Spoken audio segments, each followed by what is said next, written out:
Olá, turma. Semana que vem teremos a nossa avaliação formal 2, a primeira nesse formato online. Vocês já devem saber que ela será com consulta. Porém, gostaria de deixar uma dica.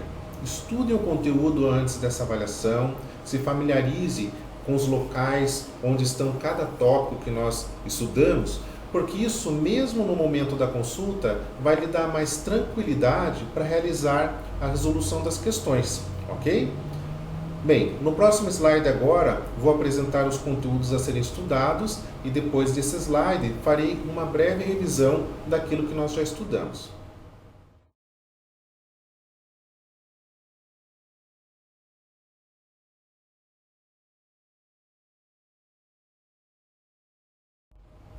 Vamos relembrar alguns pontos importantes do nosso conteúdo. Abrimos o bimestre falando sobre arte e política. Aqui nós vimos a obra do Francisco de Goya, onde ele retrata a invasão napoleônica à Espanha. Então, é importante lembrarmos que até um certo ponto da história, a arte tinha um caráter mais estético, místico, religioso e assim por diante. Mas em determinado momento da história, ela passa a ser uma ferramenta de combate, às injustiças do mundo, às diferenças sociais, à política, a gerar reflexão. Nós vimos também o desenho da obra do David, representando Marat. Nesse caso, ele fazia uma alusão à Revolução Francesa. Mas não parou por aí. Nós observamos que, além das pinturas, a técnica usada também faz muita diferença. Como, por exemplo, nessa técnica onde o branco, em contraste com o escuro, vai destacar as imagens principais que o autor quer que o espectador identifique. Falamos disso também. Caminhando adiante, nós vimos um outro aspecto relevante. O material utilizado mudou ao longo do tempo. E isso faz muita diferença. O material utilizado pode simbolizar muito.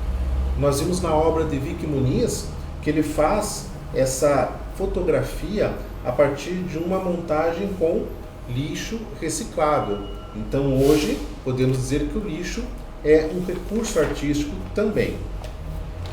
Bom, observamos uma abordagem como a arte ela foi combatida também pelos regimes políticos, como é o exemplo da arte degenerada, que foi uma forma que o regime nazista buscou para desmoralizar os artistas modernos da época.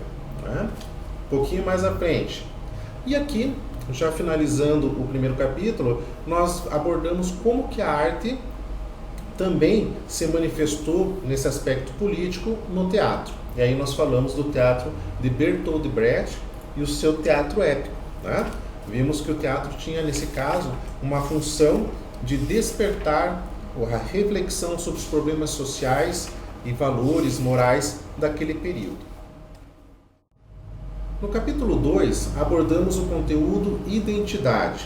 Identidade e identidades, ou seja, a nossa identidade, mas também a identidade cultural da qual nós estamos sendo formados agora. Vimos que vários fatores compõem essa identidade: nacionalidade, família, religião, ou seja, todos os aspectos da nossa vida que estamos vivendo hoje e que continuaremos a viver estão formando e formarão nossa identidade cultural. Aí começamos a ver alguns exemplos. Festas folclóricas são uma forma de formar identidade. Por quê?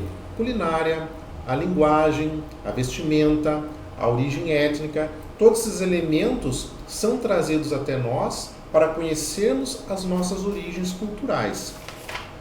Outro exemplo abordado, a música, que é uma ferramenta muito forte de formação cultural.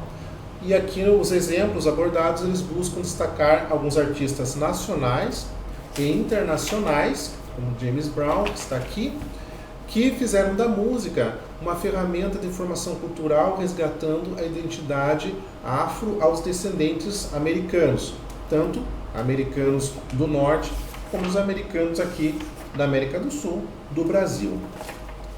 E também abordamos um outro exemplo, que é a fotografia, uma outra linguagem, que no caso com a Cindy Sherman, ela utiliza da fotografia para criar essa reflexão e mudar essa cultura machista, Ou seja, ela apresenta a ideia de que as mulheres elas se submetem muitas vezes a papéis na sociedade por imposições, por necessidades de se colocar profissionalmente, socialmente, no meio familiar, e essas imposições que vêm e as obrigam a se submeter a essas formas de comportamento.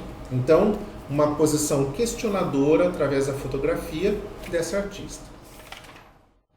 Finalizando, abordamos o exemplo do totem, né? Uma representação artística, mas muito simbólica para muitas culturas antigas, que representavam nele valores, princípios de coragem, de religião, de formação social e moral que aquela comunidade deveria alcançar. Então, a arte é representada através de símbolos formadores de cultura. Então, poderíamos perguntar qual é o símbolo da nossa sociedade? O smartphone, o notebook, uma vestimenta, o automóvel? E hoje precisamos refletir como estamos formando a nossa cultura também.